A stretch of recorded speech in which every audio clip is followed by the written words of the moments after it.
পাইকারি ও খুচরা পর্যায়ে বিদ্যুতের দাম বাড়তে পারে আগামী মাসে। তবে লাইফলাইন গ্রাহক বা কম বিদ্যুৎ ব্যবহারকারীদের সুবিধার কথা বিবেচনায় রাখবে বিইআরসি। বিশ্লেষকরা বলছেন, বিদ্যুৎ উৎপাদনে জ্বালানির ব্যবহার কম হওয়ায় ব্যয় বৃদ্ধির অজুহাত অযৌক্তিক, বরং বিগত সব সরকারের ভুল নীতি লোকসানের কারণ। শামীমা সুলতানার রিপোর্ট দেখুন।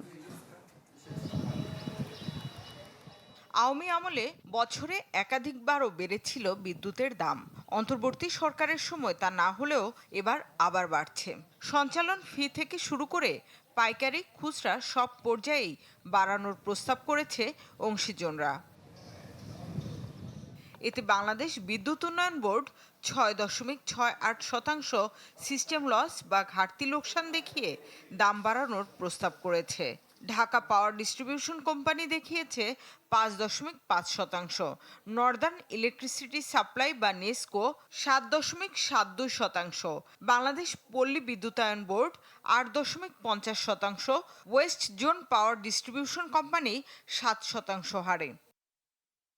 এভাবে একটা বিদ্যুৎ বিতরণ কোম্পানি 5.93% থেকে 20% পর্যন্ত গড়ে খুচরা মূল্যহার বাড়ানোর প্রস্তাব করেছে।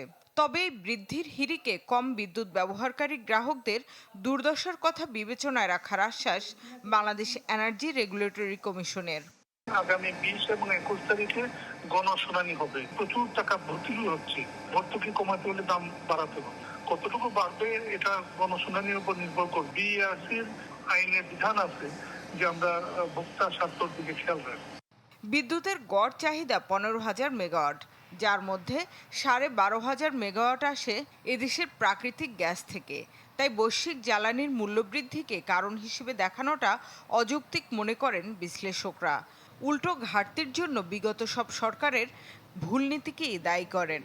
এই মুহূর্তে যে মূল্য বৃদ্ধির যৌক্তিকতা সেটা শুধু ততটুকুই রয়েছে যতটুকু আন্তর্জাতিক বাজারে সাথে জ্বালানি মূল্যের সাথে দেশীয় বাজারে জ্বালানি মূল্যের সমন্বয় হয়েছে, শুধু ততটুকু, এবং সেটা বিদ্যুৎ খাতে যে রেশিওতে ব্যবহার হয় ততটুকু।